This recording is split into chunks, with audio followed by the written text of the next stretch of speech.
We have news. We have finally done it. We have beaten YouTube copyright rules.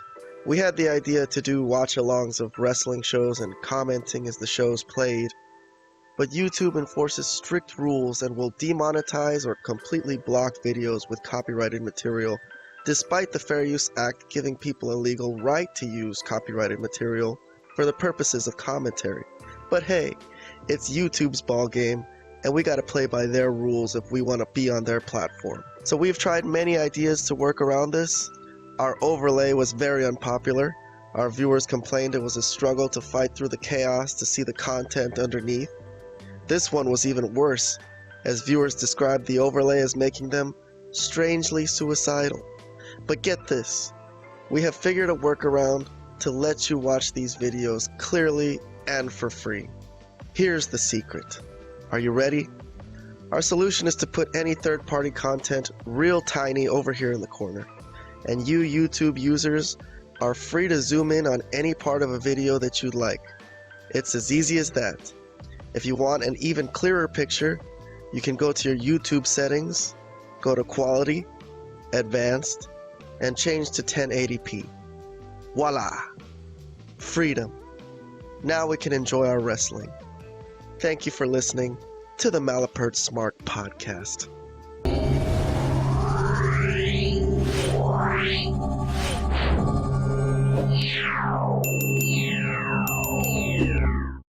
That is really a nice looking stadium. But from the inside and outside, it looks amazing. Yeah, it really looks tremendous. Like it's like literally by some body of water. That looks really cool. All right, the women's elimination chamber. We got Bianca, and we got who else? Raquel Rodriguez. Bianca so far is your favorite out of these two, right? Yeah, for sure. Yeah.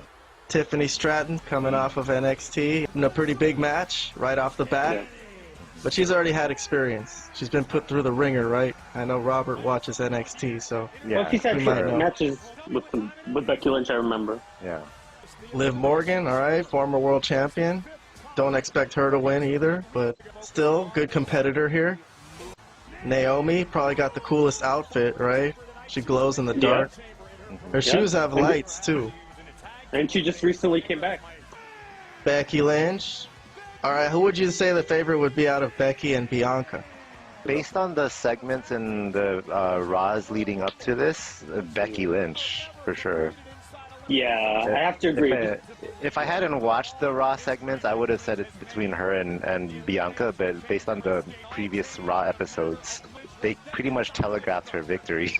Yeah, based on that, yes, but Bianca's been like a really super strong character. Hardly ever gets beaten for real. All right, so these were the first two in the ring, Naomi and Becky. All right, let's skip through the match. I'm going to skip like 5 minutes in. The next person who came in, we'll just go through who came in. Tiffany Stratton, all right. Who was the next one after this? Liv Morgan.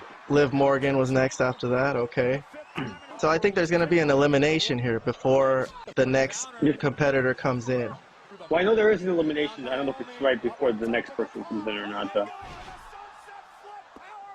So Naomi did a sunset flip powerbomb you're right. To Liv Morgan and gets rolled up by Tiffany Stratton right That's here. right. Okay.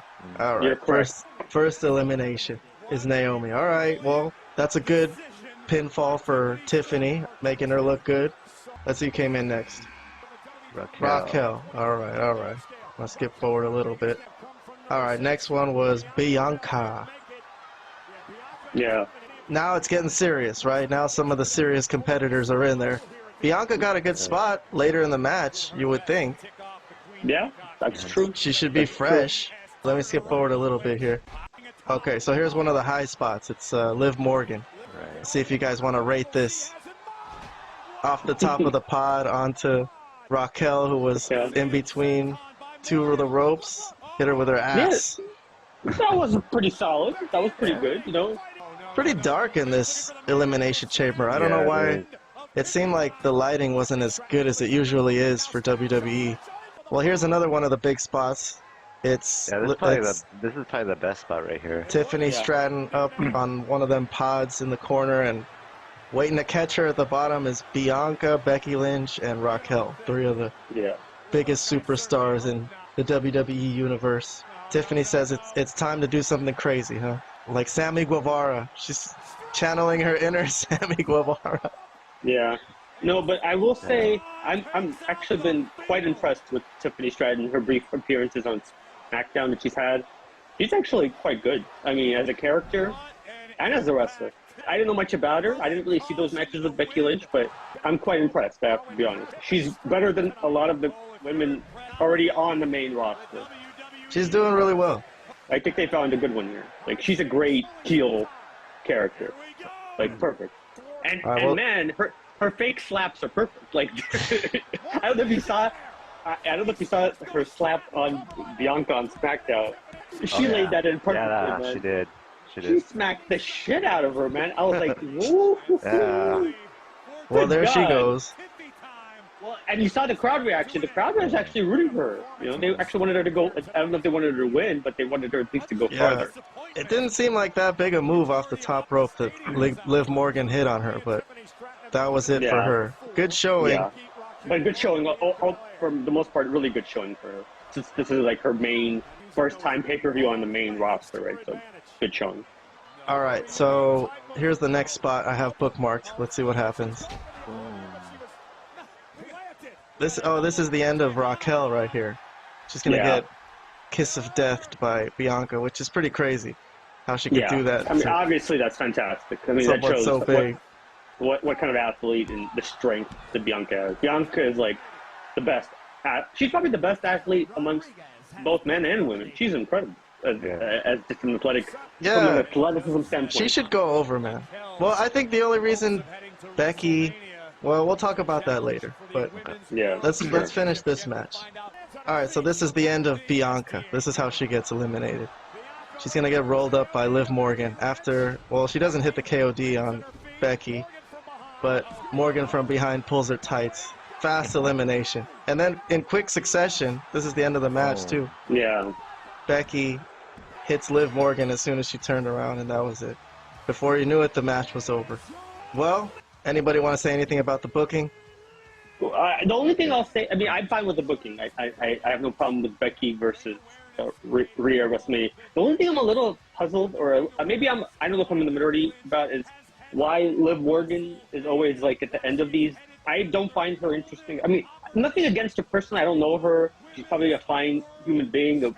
But as a character and as a wrestler, I think she's way below all these females. Like, I don't understand why they keep putting her in these top spots, which she's just not a top character. She's not a top wrestler.